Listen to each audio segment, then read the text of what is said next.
are. So you have questions about paragraph 31, 32?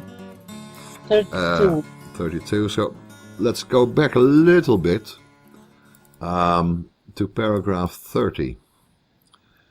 I've got a different translation now. This is the 2008 translation. By what guy was it? I can't remember. Let me just focus on this for a moment.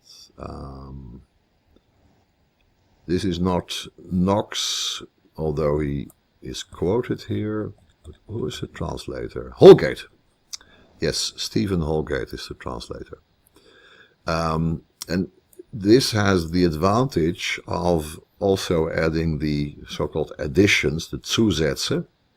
So it's much more complete than Knox's version.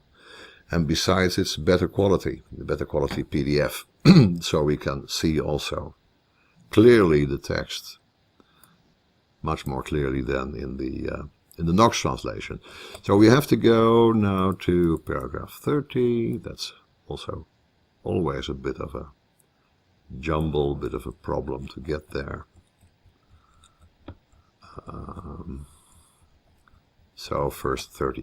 There are 3 paragraphs dealing with method. And I think it's important to take a look at that. And you have questions about 32, which is fabulous, so we can talk about method in paragraph 32. Die Gestaltungen, the formations or the shapes of right. But we have to deal with 2 separate ideas first concerning the method in the philosophy of right. I will also at the end give you a reference to a quite nice article and a book, an article and a book about method in the philosophy of right. But let's start with paragraph 30. Just again as a reminder, we left off in paragraph 29 with this definition that right, which is very awkward usage in English, I think. A right is something that you're entitled to, or it's the entitlement. But in German, it means the whole sphere of freedom, the objectivity of freedom. So we have this weird sentence in paragraph 29. So in my translation, the fact that some existence can be an existence of the free will, that is what we call right. Which doesn't take away the awkwardness, but at least it gives us some tool to understand what Hegel is talking about when he talks about right. Paragraph 30 then, he takes up that idea. It is precisely because right is the existence of the absolute concept or of self-conscious freedom that it is something sacrosanct. It's heilig. Which I surmise is a reference to contemporary debate, that we speak about heiliges Recht, sacred law, sacred rights, and he gives a ground for that, he gives a reason for that. Right is the existence not of some human organization or some societal convention or contract, but it's really the absolute concept that is involved here. So it's the absolute spirit that is involved here.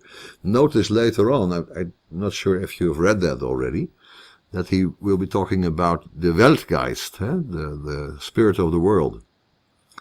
And Weltgeist, yeah.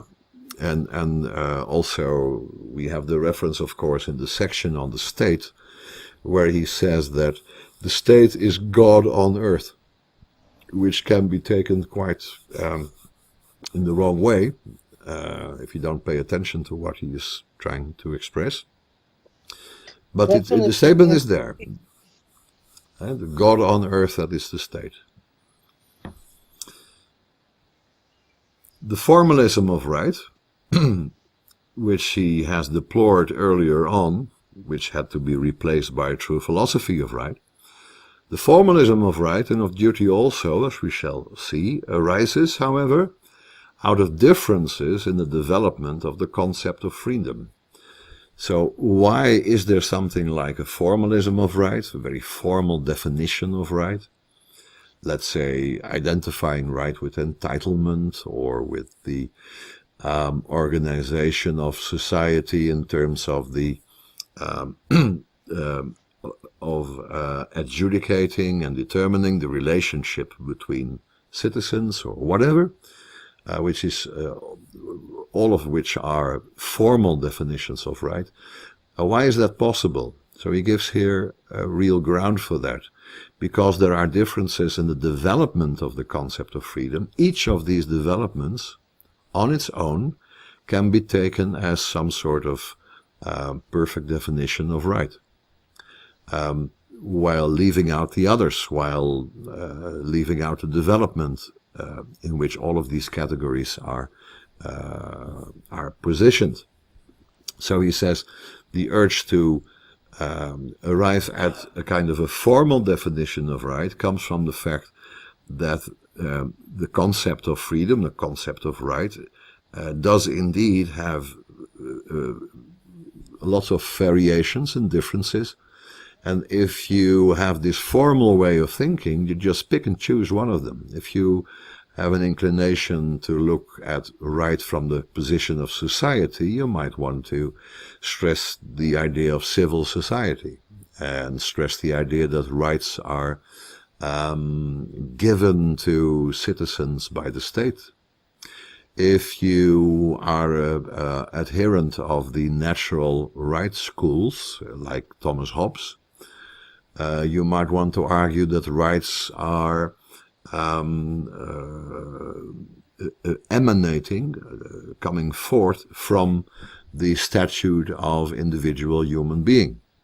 So they belong to the sphere of our needs and desires and the attempts to survive in the world. And So all of these are just what he calls shapes of experience, actually. yes, so they have their place within the philosophy of right, as will be shown, but they pretend to give a complete answer, a complete solution to the question, what is freedom and what is right?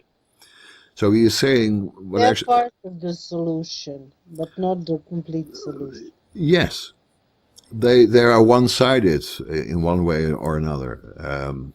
Instead of seeing the whole development, they pick and choose one of them, one of the stages of that development, and turn that into a universal proposition, a universal definition of freedom and right. So, for instance, in the natural law tradition, one might say, well, the basic idea is that civilization begins with the fact that human beings can have property. So they have not just this urge to take things into their possession and use them, but they come to some kind of contract, some kind of agreement that they will leave each other alone, and that each one of us has the freedom and the safety to use whatever is necessary to survive, and that is the way the whole of society has emerged. So that is one of the ways you can try to understand the whole of society from one element of our modern social order, and that is what is being tried by this tradition. They look at the several institutions that we have in society, and they try to pick the one that is primordial, that is the origin of all other institutions. And by doing so, you're making all these other institutions, like, well, if you start with property, then you make contract and family and all of that you make into a variety of the concept of property. For instance, in Roman law, the pater familias, the father of the house, is the owner of his children. So if property is your basic category, then family life becomes some kind of instance of property. And the same goes for the relationship of the emperor to the people of Rome. In a way, he is the proprietor. He is the owner of the people. And the gods are, again, the owner of the emperor, and so forth. So property becomes the formal and abstract category by which you try to understand everything within society. But he is saying here that formalism, that comes out of these differences, these different stages in the development of the concept. What we need is not to choose the one element that is the origin of all others. What we need is to put them into a logical order. We must try to establish how the one evolves from the other and ultimately points towards the most concrete reality that is the basis of them all, which is the state in his idea. Or maybe the Weltgeist, we'll see when we get to that, whether it is the state or the Weltgeist that is really the ultimate source of right and freedom. Now, that is 30. It has in the remarks here, every stage in the development of the idea of freedom has its own special right. So its own place within the system, since it is, every stage is, the existence of freedom in one of its own determinations. So property, where John Locke is talking about, is actually one of the determinations of freedom.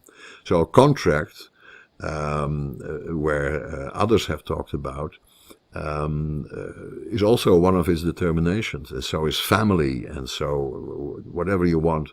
So it has its own special right, but it cannot be used as the principle of everything. So let's move on quickly to 31, because then we have a second element of method. So the first element of method, if I can just try to summarize that, is that the various historic positions with regard to freedom and right have their place in the whole systematic exposition of freedom and right.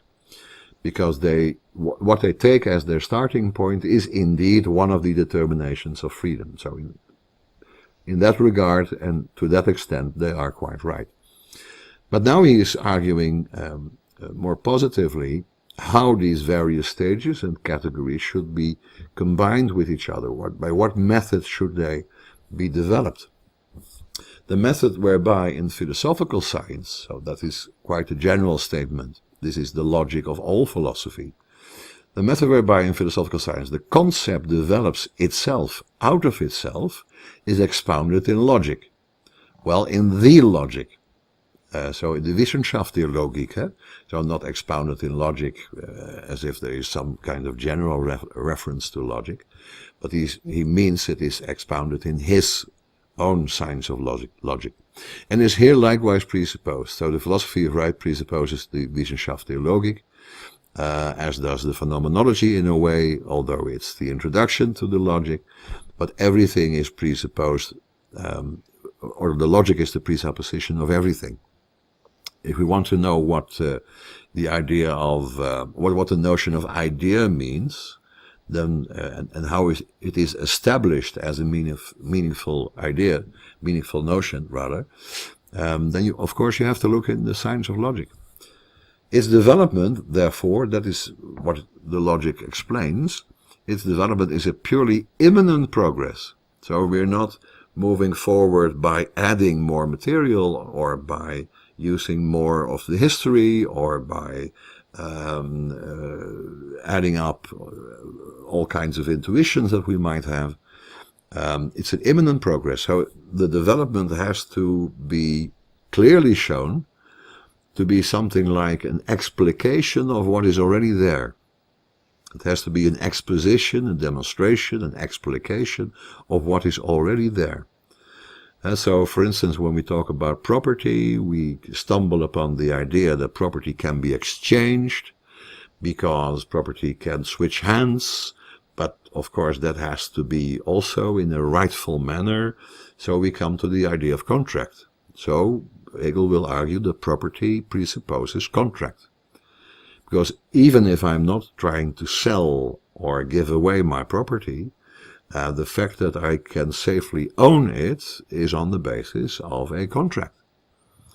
And that is shown by the fact that I can also sell it, and then this mutual recognition between owners becomes very apparent.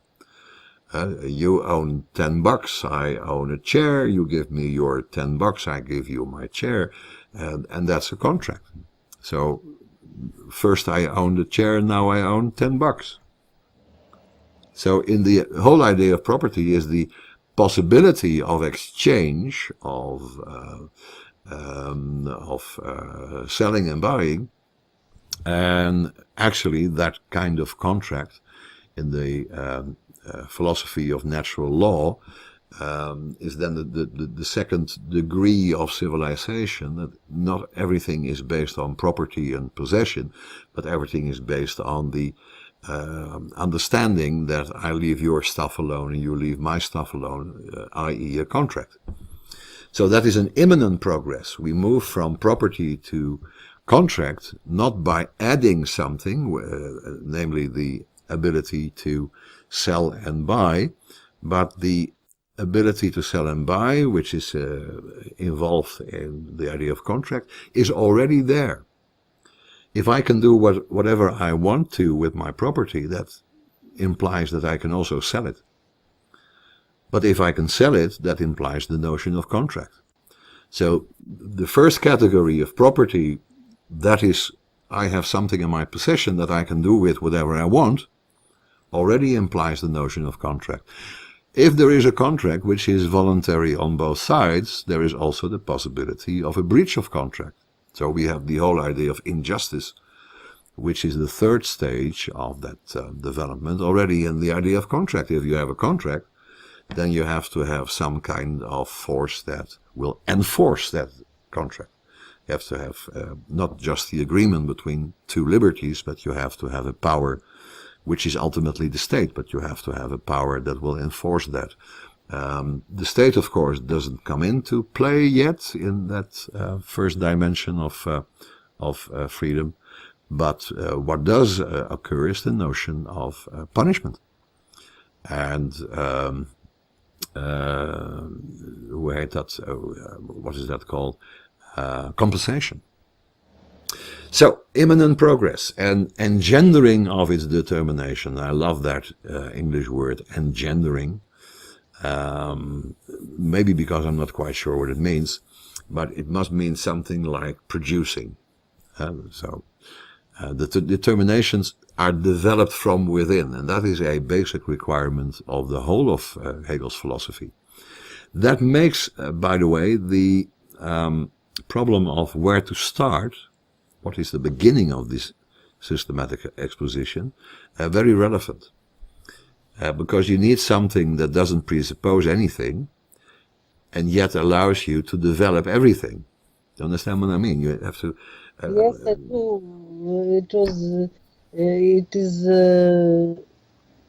I read the following paragraphs, and that is what is so brilliant about Hegel. Precisely that, because I wouldn't know where to start, because he doesn't want to apply some formal method.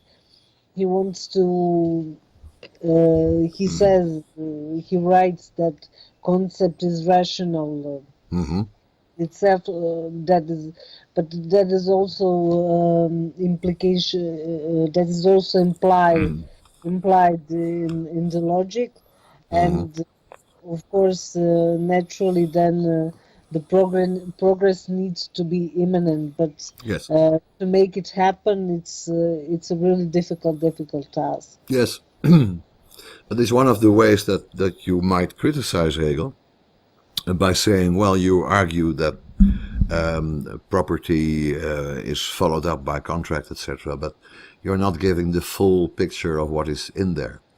There are other presuppositions, other things that are implicit in the concept of property that are not exactly here. Or precisely by excluding some of the later stages in the concept of property, you falsify the concept of property. For instance, the idea that property has a political dimension. I'm not sure whether Hegel in the later stages of the philosophy of right understood how property law can be an expression of a political process, i.e.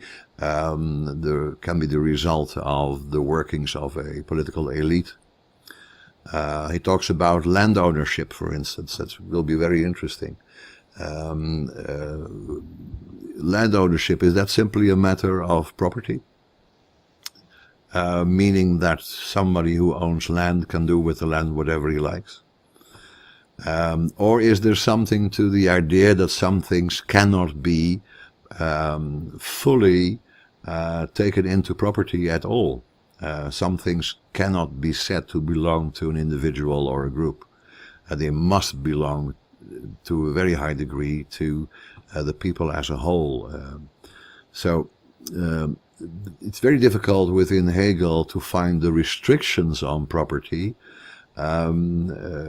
if you move to the sphere of civil society, etc. There is no real guarantee that property cannot be a political instrument or can be used actually to suppress freedom instead of safeguarding freedom. He thinks that in a perfect society, property allows the personal sphere of freedom. But is that the case? Isn't it possible that in the factuality of property law, something else can creep in and disturb that? That is, I guess that was my question from paragraph 32. Oh my goodness! Okay, Okay. let's go to 32 then. Let me see where your question came from. So, was it from the main text? Also from the notes. Oh, from the note. Let's take a look first at the main text, and we can see how the notes develop one of these points, and then we take your question.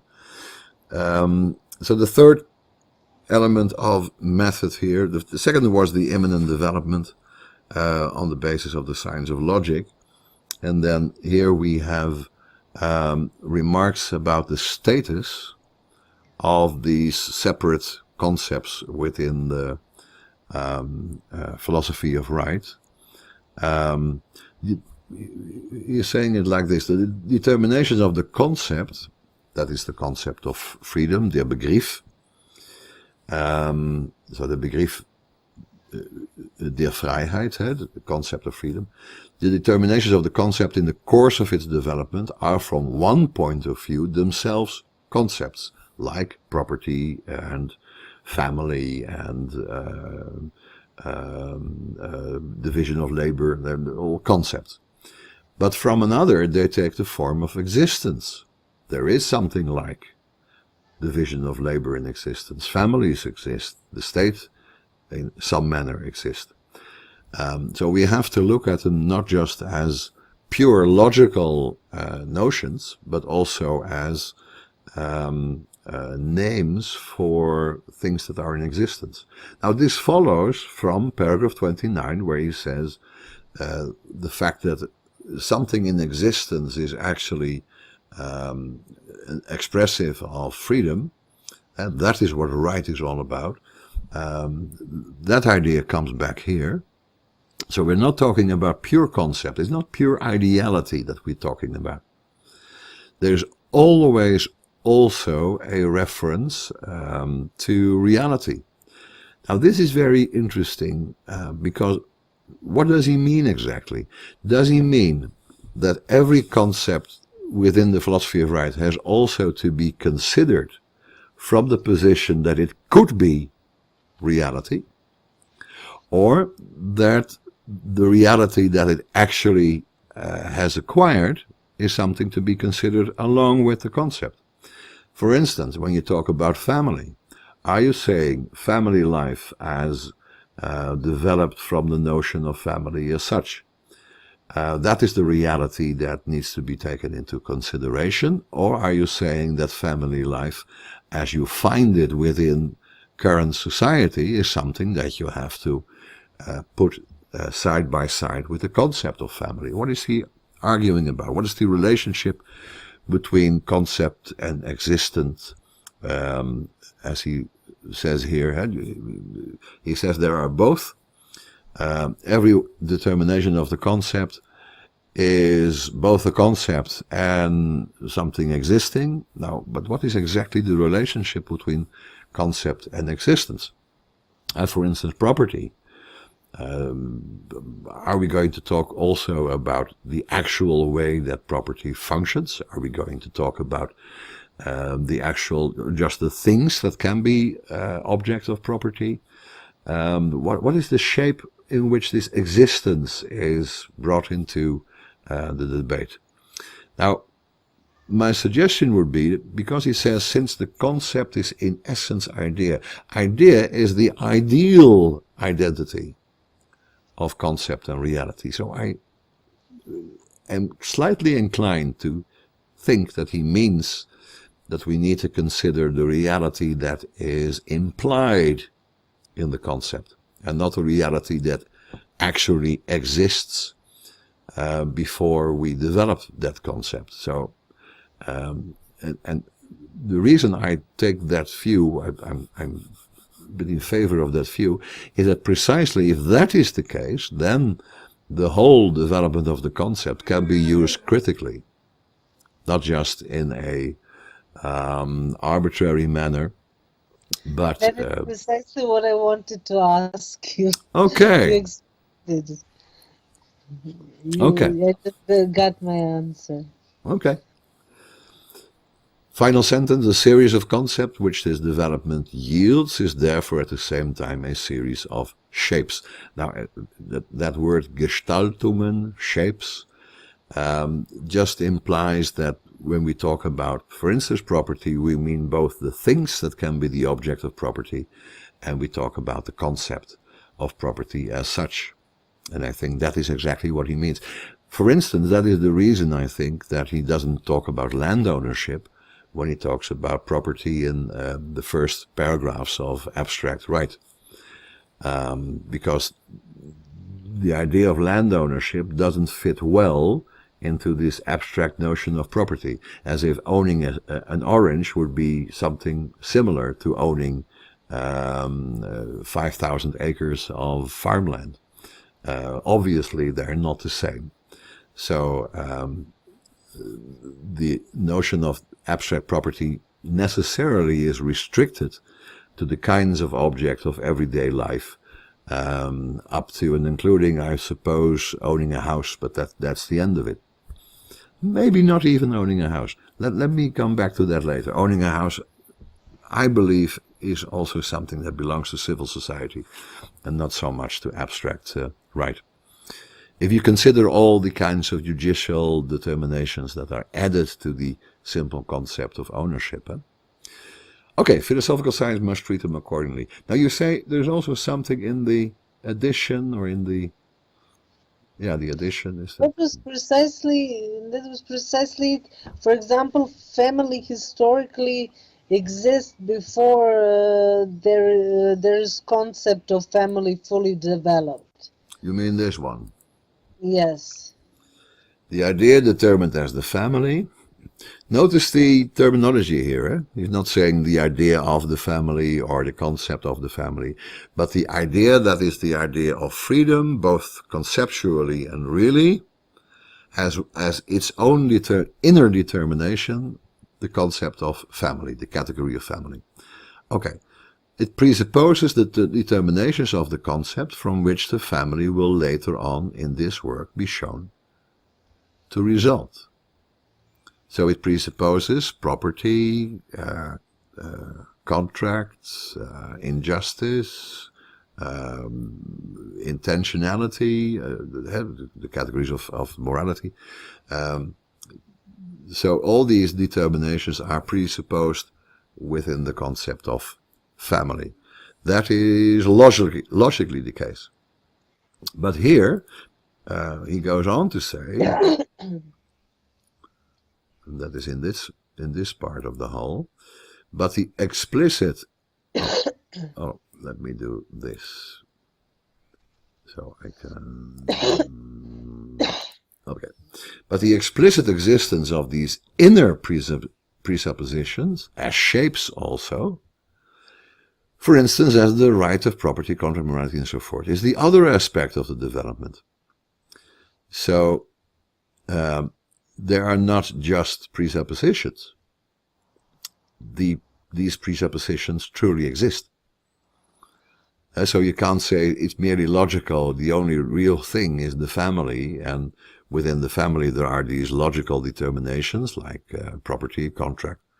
No, property and contract also exist beyond simply being the logical presupposition of family. So that's the other aspect of the development. So first of all, the later concept presupposes logically the former ones, but all of these former ones have a separate existence as well. See what I mean? Yes. Okay. Any other questions about 32? If not, we go to the... It is just when Hegel is developing his immanent development of the concept, and when he says for us that are from that standpoint, does that make it necessary for him to say that his philosophy and the shapes of existence of his days are the ultimate, or are the idea? Well, that is a difficult question, because you can't answer it simply by reading Hegel, right? It's about judging the position of Hegel's philosophy within our own modern philosophy, contemporary philosophy. I mean, I believe Hegel thought that modern society was the ultimate society because it finally reached the point that it was a free society. Now, as to the instruments and institutions of that freedom, he might have been a bit too optimistic about those institutions in his own Prussian state. But so could we be when we think that our democratic institutions have developed in a century and a half to such a degree that we can only laugh and smile and be contemptuous about the Prussian state.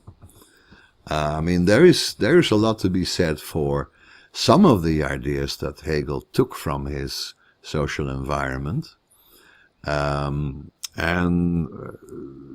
I mean, his struggle with the English dual party system is very famous. He wrote extensively about the Whigs and the Tories. And he said that that's a sham, that's a completely wrong kind of democracy. It's not even really a democracy. It's only the tyranny of the one party is then exchanged for the tyranny of the other party, and the contribution of the voters, which in his days were only the landowners. They were the Whigs and the Tories. The contribution of the voters is so minimal that it can't be rightly called a democracy. That criticism is very interesting, and he replaced that by giving a more organic model, not an organizational model as we find in England in those days, but a more organic model presupposing a kind of natural harmony between different groups and institutions in society, with a high stress on social servants. The idea that you can... mentioned that he was in favor of some sort of clerks that wouldn't be bound by owing favors to anybody. Yes. So they make the best decisions for the common good. Yep. If a social servant could be truly independent, their decisions would not be dictated by any kind of private interest, but they would surely be dictated by the common interest, by making the common interest their private interest. So the state employee, or the civil servant, not the social servant, of course, the civil servant, when trying to further his own interest, had to further the common interest, because as soon as he tried to work for any kind of private interest, he would be risking his position and his salary, etc. It had to be very clear and had to be demonstrable that he was working for the common good. And that, of course, is a kind of ideal of civil servants. Nowadays, we might think that political leadership rests with the minister and his secretary. But then again, we had this wonderful English comedy called Yes, Minister, which I looked at not as a comedy, but as a documentary. That's the way it sounded. It was such a perfect analysis of political processes and how political leadership and the civil service were related one to another. It was very plausible. It was completely plausible. It was a very mild comedy. Sure. It was so real that. Now, I understand that it could be much more bitter and etc. But I mean, the English system is considered to be a modern functioning democracy, and then you see that beneath the surface there is this wielding and trading and shuffling and this use of ambition and greed. All of that is working underneath it, and notwithstanding the fact that the true degree of service for a civil servant is the measure in which he furthers the common good. But of course he doesn't in Yes, Minister. Now that is something that is interesting when we get there, that Hegel argues that such should be the case. But I doubt very much if he thought that it was the case. So there you have this instance of possible criticism, that you can critique the political reality with reference to an ideal element of the concept of government, in this case the role of civil service in that government. Where can we find the common good, the common interest defended the best? Where is it in safe hands? Hegel thought not in political parties, but in the estates and in civil service. And civil service in the estates, I mean, the estates were the expression of rivaling private interests, but at least they had to talk, they had to communicate, they had to try and find some sort of compromise. And on the other hand, you had this strictly independent civil service that only went for the common good. And he thought that those two, under the ultimate leadership of a government led by the king, would be the best way to achieve this balance of powers that would achieve freedom for all.